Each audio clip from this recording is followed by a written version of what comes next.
What is going on? Welcome back to the Millennial Wayve. My name is Rachel Kayleen, and this is episode 27 of the podcast. And today I actually have a fellow podcaster with me, Wesley Scoville. What's up? Yeah, he is an entrepreneur, a father. He owns a media agency out here in Sacramento, and he also has a podcast out here as well. So really excited to have you on here. Absolutely. Yes, I feel like this is something that is a little long overdue. I know that Totally. I ended up meeting you on Instagram through Josue. Yep. I think it was through that podcast. Yep, and he was literally just on our podcast Really? yesterday. How was it? Oh, it's Wait, great. was he the one with the videographer?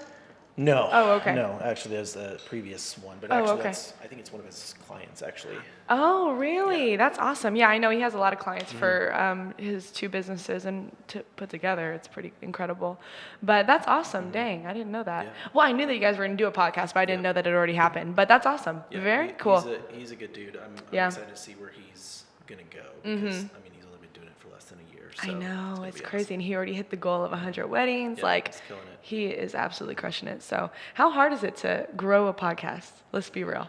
Grow a podcast, like from listenership? Yeah. I mean, pretty darn hard, right? Like, Yes. I mean, for me, I always talk about my podcast as being my side hustle. I'm not really even focusing on growth. I'm just focusing on volume and trying to stay consistent with getting it out every single day.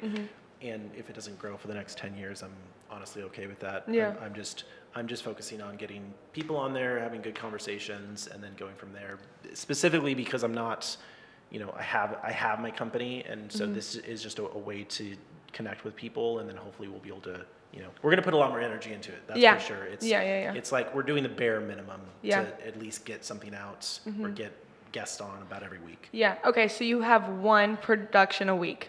Yeah. You do it all in one day? Like you have multiple guests, or you do like one guest every week and then your team takes care of the content, the posting? Yeah. Wow, that's incredible. Like, I don't have time to even do anything like at this point, like beyond like showing up. So what's great for me is my personal assistant basically I just send her who I want to be on the podcast, and then she'll schedule it. She'll make it all happen and gets it on a date. And I basically like, the next day I look at my calendar and be like, oh, Josue's on my show. And then I basically do it that way. Yeah. And then once we're done, it goes into sort of our, post-production sort of pipeline that we already have for our business, and that it just gets out that way. And then, it's, again, we have clients, we have other things we're doing, so that's the priority. Yeah. But this works pretty well right now. But we're still, we're only like I said, we're only putting the minimum amount of content on there, and I want to grow that. It's just it's about bandwidth at this point. And where are the main platforms you posted on that you're trying to grow it on? I'm sorry, is it on YouTube? I'm sure it is. It's all on video. Yeah. I mean, you have a full video. Like, video is pretty great. Again, what's great about doing this kind of a deal is that we are a digital management agency and content production agency. So all of what we do is about content at scale. So anything that we do for any of our clients, it's going to be how do we create content at scale? Otherwise, it's not about just one beautiful photo or one podcast, just the audio part of it. To us, that seems like it's just a huge waste. And so we want to make sure, how can we do something where we can have the video, we can have the audio, we can have then breaking that up into shorties for Instagram or Facebook or LinkedIn or whatever. Yeah. So we go very wide with all of our content. The only thing that I'm not doing now, which I plan on doing, is written. And that's really like a blog post. Okay. Yeah. For the podcast. Well, yeah. So what's cool about writing, blog writing, it's not even that difficult if you can situate it in a way where it's like you have a podcast, you kind of have a discussion, and then all you need to do is sort of add some points to the discussion that you could sort of break out and make something, again, it's a new piece of content from old content. So that's the plan, but it's, we're, like I said, we're doing the bare minimum because of bandwidth. So when you walk into a room and you have the guest there that you wanted, do you already have your questions ready, or does someone Generally, create? yeah. Okay. Yeah. So I'm not just like showing up and be like, hey man, nice to meet you. So wait, who are you? No, I'm kidding. So sometimes depending on who it is, and if I already have kind of an idea, or if we know each other, there's been you know, like I had one of my my previous employers before I had my business on there, and he was sort of like a mentor to me, and Dope, we yeah. like we knew, like I knew what I was going to say, I knew what I was going to Yeah. ask him, and I knew I've known him for quite Yeah. some time, so it's really easy to do that. But Yeah. in general, usually it's going to be maybe the day prior or the morning of, and I just try to get into work early and come up with questions. But again, it's pretty focused in terms of the specifics of that podcast. So I ask the same questions. I'm Really? not almost the majority of time I'm going to ask the same questions, because my whole focus is it's again the whole idea of the 10-year enterprise is that, whenever you hear, hey, someone became an overnight success, everyone like anyone that's done anything worthwhile knows that there's no such thing as an overnight success. And so what we try to do is really say, hey, it takes 10 years to get there, and what's that process of going from, I'm really interested in going from 0 to 1. So like, how do people start? Like, how do people actually get going? That's the biggest hurdle that anyone will ever have to get through for business ever. It's just starting. Once you start, then it's about how do I, grow the thing and whatnot. But I'm more interested in how do you actually start? What's the psychology behind that? Because it's generally only a psychological mind issue, not, it's not about finances or time or anything like that. We think it is, but it's not. It's really about a decision, and how do we come to that decision? Yeah. So when you're asking the same questions, does your audience ever tell you like, hey, why do you keep asking the same questions? It's the same answer every time. Or do people enjoy that because they get to hear different perspectives? Really for me, it's like I only talk about things that I know how to talk about. I'm not gonna get into a conversation that I don't really have an understanding, that I can't go there. And part of it for me is I'm looking at, like, what about me? What did I wish that I had heard, or a group of people that I could have attached to help me when I was in that place. And so, yeah, I think consistency is key. Like, You want them to hear it over and over and over again until they actually decide. Yeah, you look at like someone like Gary Vee. Like he says the same. He's been saying the same stuff for like 20 That's years. so true. And I was following him on Wine Library before he was even had the agency, and it's really the same stuff. Yeah. So I think it's important. I don't think people that need to hear it aren't going to hear it the first time anyways. Yeah, like true. it's going to be that 7th time said in that particular way, like they were in a state where they could actually pay attention to those words, and actually finally for it to like get into their brain and say like, oh shit, like this is actually like amazing, and I know what to do now. Because most of the time it's like sales or anything else. It's like not it's repetition over and over and over and over again. And you said you like to help people get from 0 to 1. Like the number one thing is just starting, making that decision. How does someone make that decision? What have you found by asking the guests? You really, well, with asking guests particularly. Yeah, because if you ask the guests a similar question. It's so different. That's what's great about it, is most of the question, like whether I'm talking about work-life balance, whether I'm talking about, how did you start, or what age. I've had people that started at 30. I've had people that started when they were 10 years old. There's such a wide spectrum. So, I had Kayla Jordan on the podcast a couple months ago. Yeah, she's so rad. Like, I was surprised, because I was like, even though the whole idea of 10-year enterprise is this idea where, when you have someone, like, it takes 10 years, and I've seen her, like, I don't know where this girl came from. I had never seen her before, but turns out she was, she's been doing her thing since she was young, and she was, hustling, like her own made products when she was in high school. Like, That's so incredible.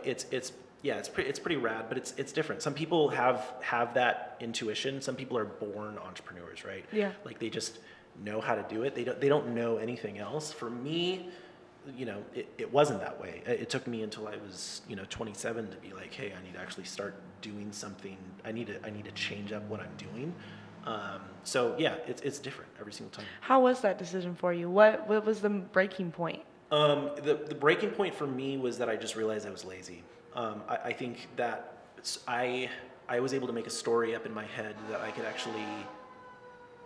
I was not lazy. That there was a lot of other reasons, but when in reality, I was literally just talking about this in a story this morning with Tony Robbins has this famous sort of quote where he talks about, he'll actually ask the audience. He'll be like, if you needed to, if you didn't have money and you needed to find it, could you do it?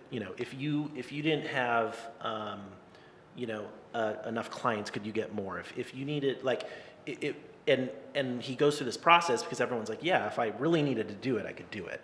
And he says, yeah, see, it's not about the lack of resources. It's lack of resourcefulness, right? So that was really it. I think because, as kind of like a very knowledgeable and a philosopher kind of person, I always kind of assumed I knew more, but it really wasn't, I wasn't applying it in any real way because I just didn't, again, it was really laziness. So you actually did have the knowledge, you just didn't have the action. Everyone has the knowledge. You think so?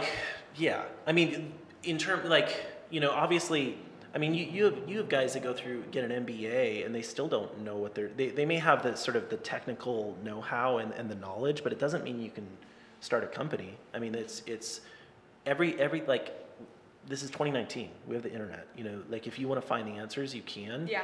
If that was the issue, if that was really people needed to find answers and they needed to have the knowledge, then everyone would be doing it. True.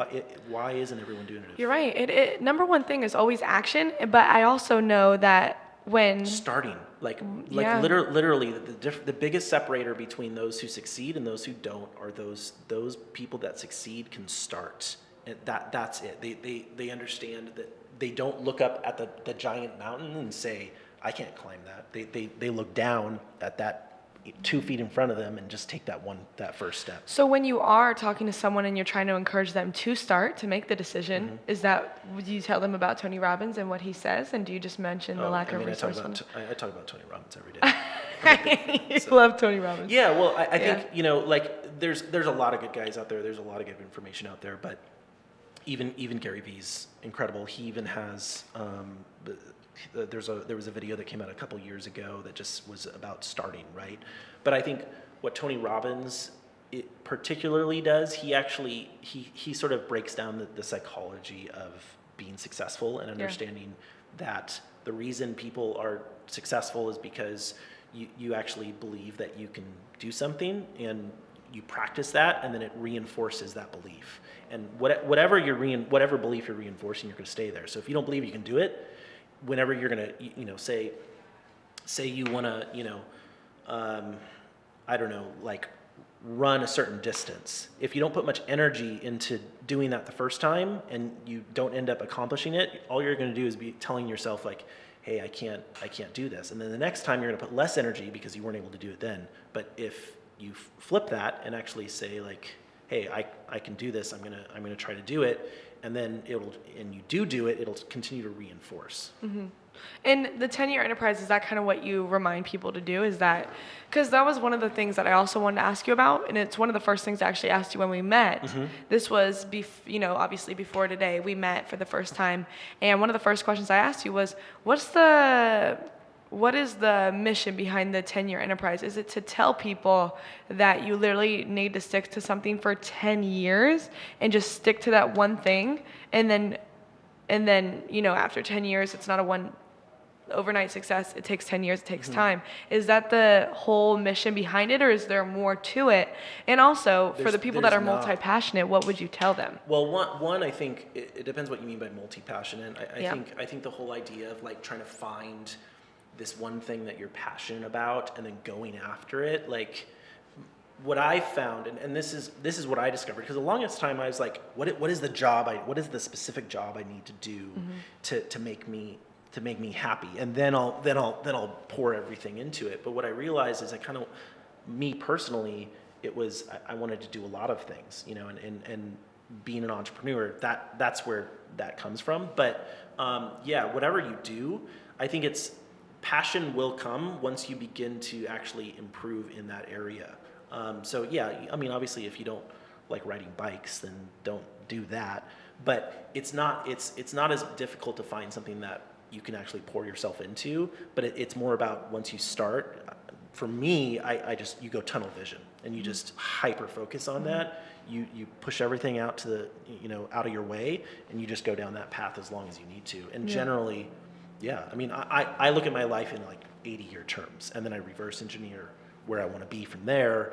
And then I decide how to do things. Yeah, but things are always changing. So when things are always changing, when situations change, when a business isn't doing that well, when an idea isn't working out the way that we expect it to, because let's be real, we have this idea in our head and it never ends up being how we want it to be. Totally. Like, doesn't matter what it is, we could, like when I got my apartment, I was like, I know when I move, something's going to fucking happen. Something's going to come up and I'm going to have to fix it. And, just like preparing for the worst, but hoping for the best type of thing. So when things are changing or, life events happen and someone passes away or you go through a financial hardship, how do people keep going in those moments of despair when they really don't know, or they're questioning themselves or they're doubting themselves? Because I'm sure you've dealt with the same thing, right? And how long have you had your company? How long have you been like a full-time entrepreneur? 4.5, 5 years almost. Yeah. So, I mean, to some people, that's a long time.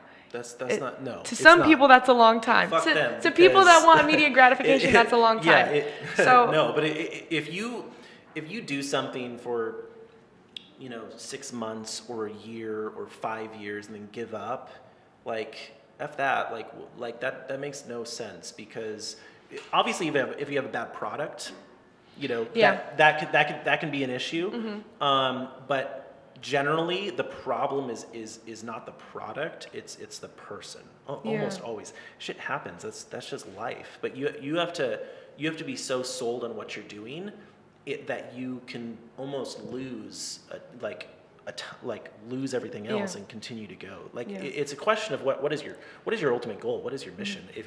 If that's not strong enough, you're never going to hold through.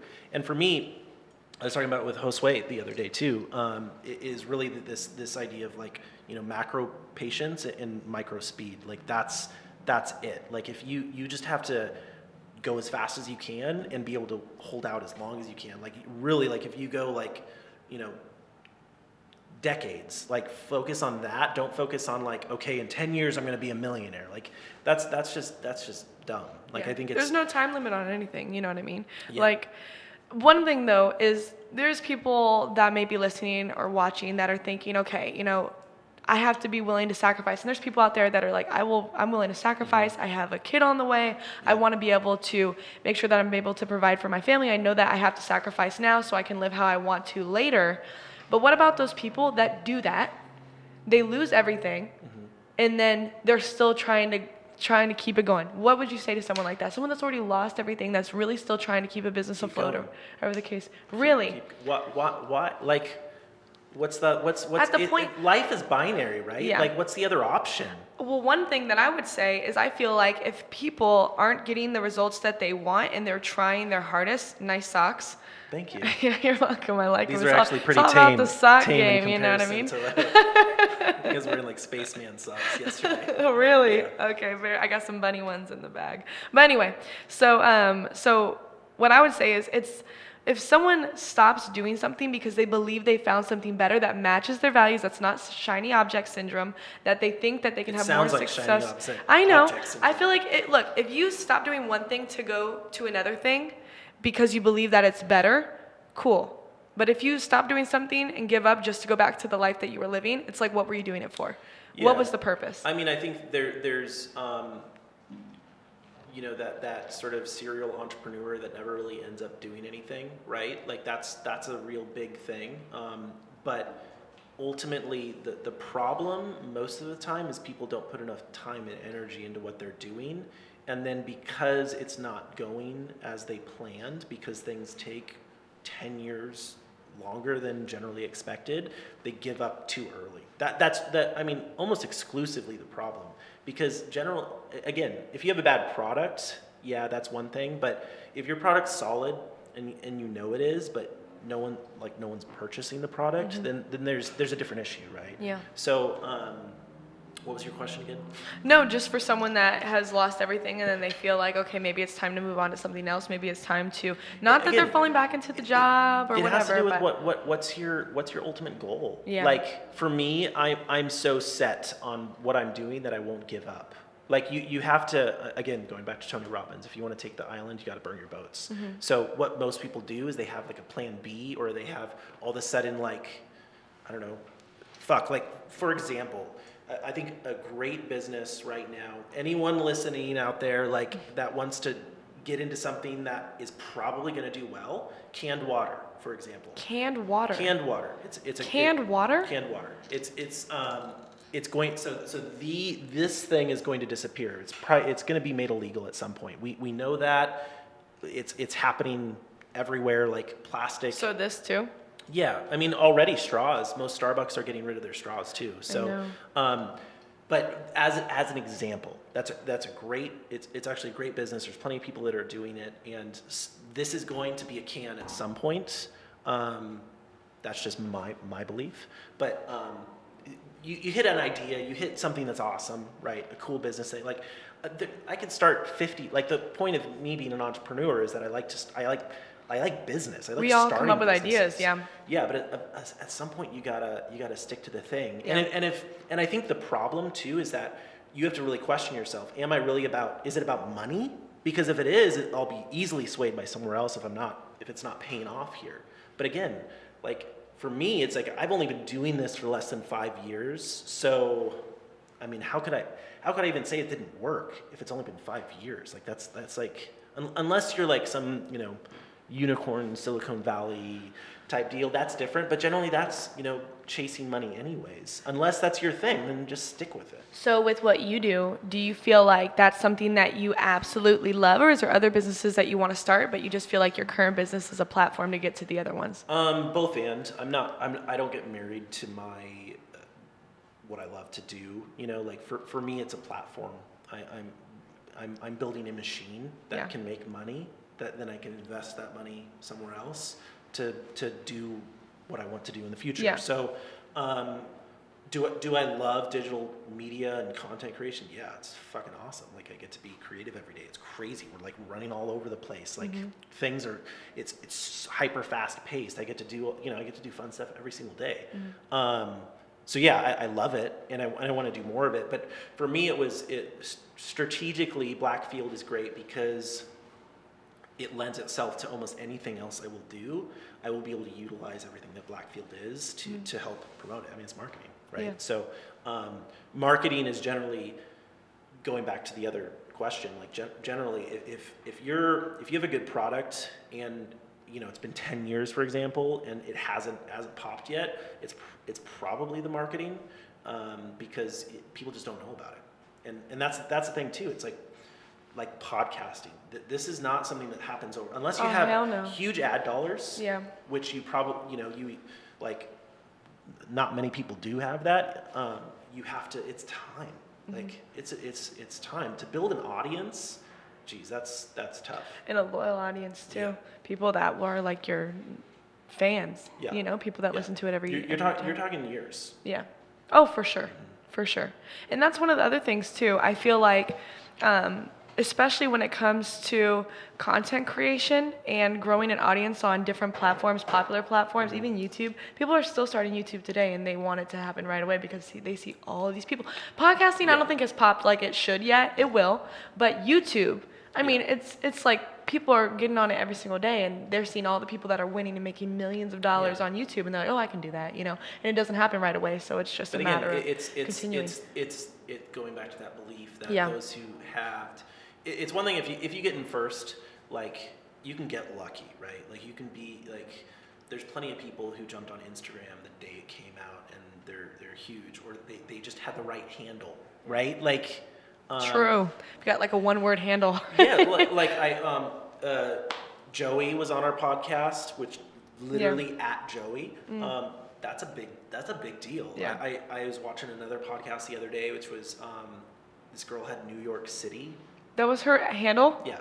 Oh, wow. And she has like millions of followers. That's crazy. And literally because she has that handle. Yeah, but can they like, just because she has that handle, does it mean that she's gonna... No, but again, if you have something, if you did get in early and it was like a one-word handle that is very easily searchable or recognizable, that's a huge one up. But again, like you can't. Some people want to go and search for those and try to, like, it's like gold digging, right? But like, I'm not in that game. For me, I'm not someone that's going to gamble. Like, I'm not into that. I think that if you just put in the work with a good product, something that does work, you can make it work. So that's a sure thing, right? Like, I know this is going to work.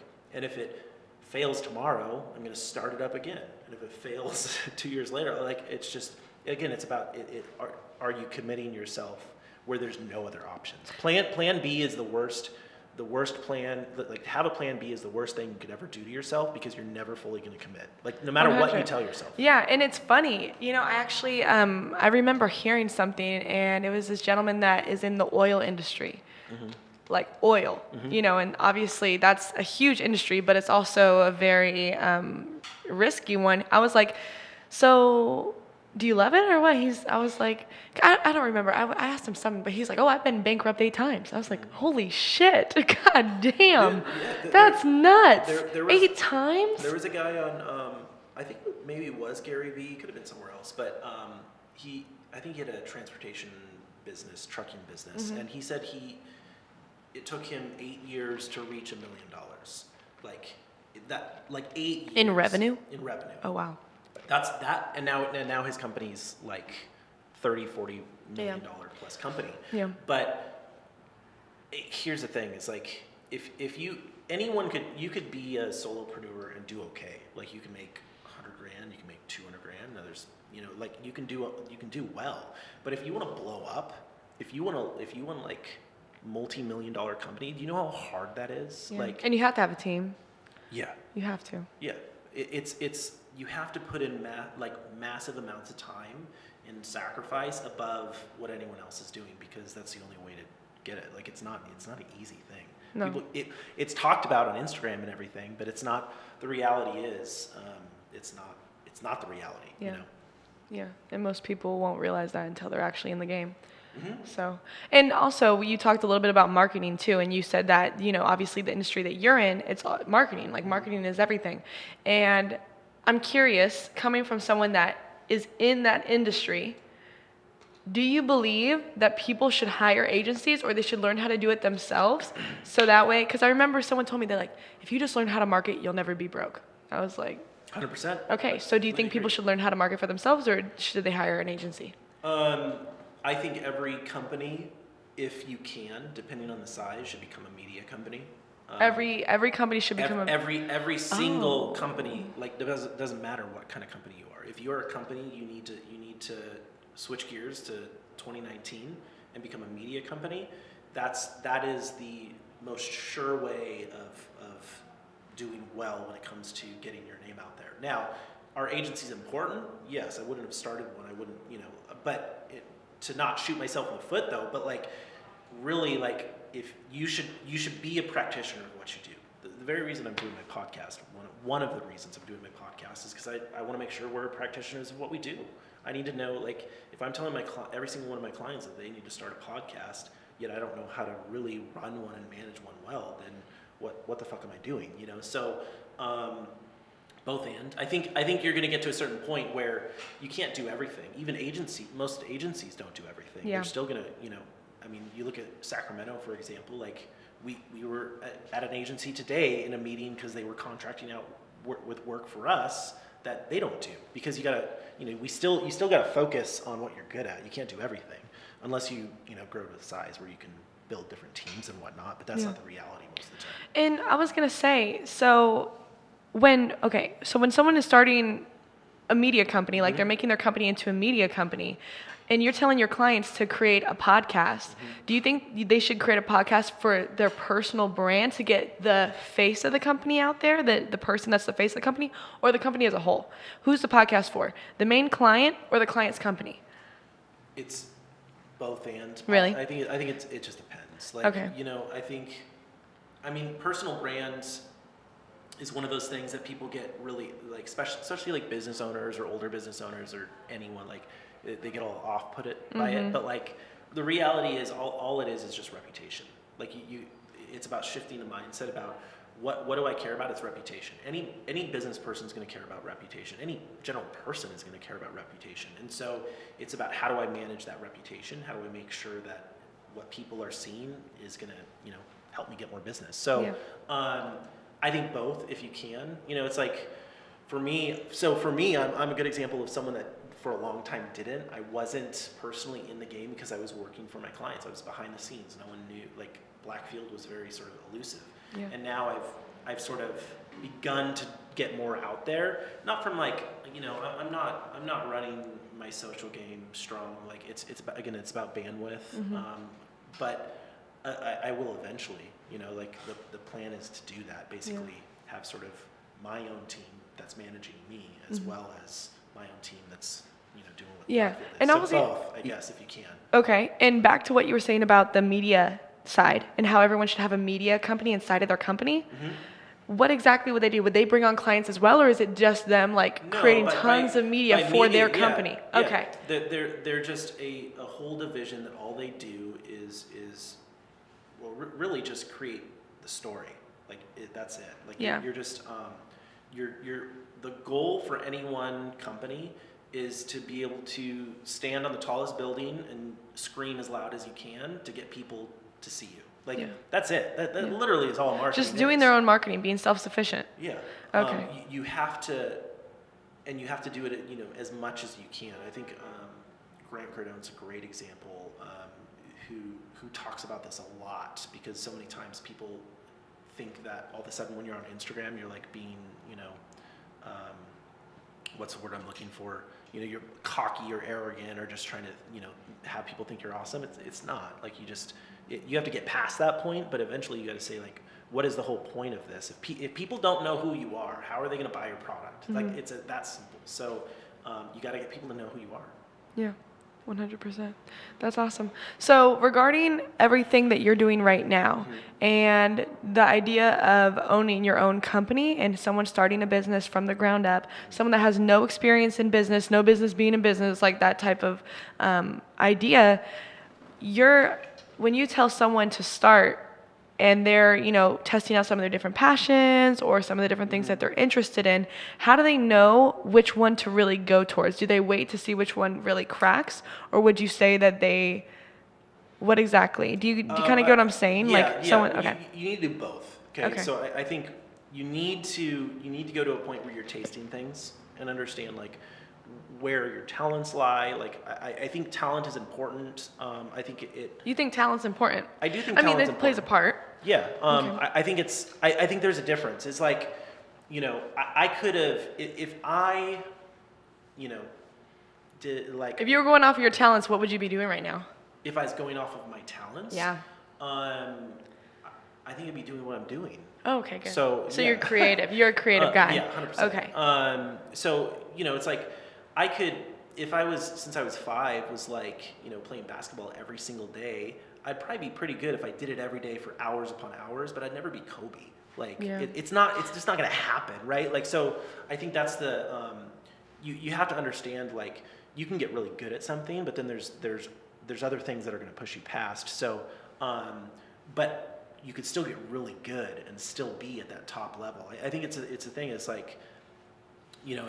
if you're you can be really good at sports and go nowhere, but I was gonna say a business is a whole different thing. You could be really good at business and you could still be, not even close to having the company at the, one of the top companies in the world, but still kill it, right?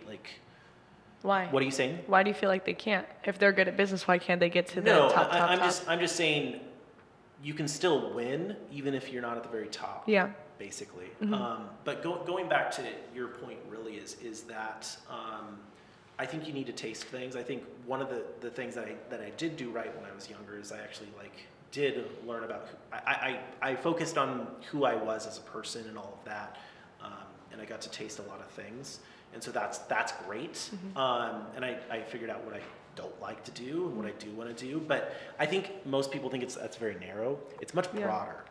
You eventually you just got to choose. You got to taste things and say, oh, I like this, I like this, I like this, yeah. and then you just got to choose. Yeah. And that's more important. It's way, you can, because if you do something successfully and build a business from something that maybe is not like your deepest, most sincere passion, okay, you can still build a business and then go on and do something else. Like that's the whole point. It's trying to figure out what are your opportunities? What's going on in your world? Like it's probably better to chase, things that you see are really possible and just do that, and then you can leverage it to do something else in the future. Absolutely. Like, we have a lot of time to do other things, and the one thing that I know is like Blackfield's not the only thing I'm doing, or it's not the only thing I'm going to do. So that's what's great about that is you can do a lot.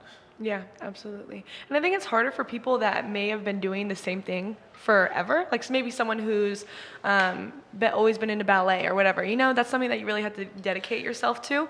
Or someone that has always been into acting and musicals, and that's their identity. And if they don't make it big, and then they realize like, oh shoot, there's other things that I need to try and do, it's a lot harder. Yeah, but if you really loved acting and that was the biggest, most sincere passion, you wouldn't quit it. Like really, like you would. Or you at least stay in the industry. Like if being massively successful is the only reason you do things, then you're not in there for the right reasons anyways. Like you're not going to get very far unless you realize you actually love to do it every day. Like if you're not going into work loving what you do, or at least long term know that you love it, then what's the point? Then it's all about money. Like that, and that's kind of dumb. Like unless you're just trying to leverage that for something else, but then you probably wouldn't stop in the first place. Okay. Awesome. A lot of value. You guys get a lot of value. If you're listening, if you got a lot of value, drop a comment. So tell them where they can find you on social media and where they can find your podcast as well. Wesley Scoville. Okay, how do you spell that? Last name. WesleyScoville. Blackfield Media is the company. And then, again, like I said, I'm not doing a ton of marketing with the podcast beyond sort of leveraging other things. So you're able to, you can find it through my Instagram. You can find it through the 10-Year Enterprise podcast on, iTunes. It's on YouTube as well. But again, there's not, I don't even have a lot of followers right now. So that's okay. Oh, I mean, shoot, me too. We're both trying to grow this podcast, man. I hear you. But okay, guys, this is Wesley Scoville. Make sure that you guys listen to the podcast, follow him on social media, and let him know if you got some value. So thank you for being on the podcast. Absolutely.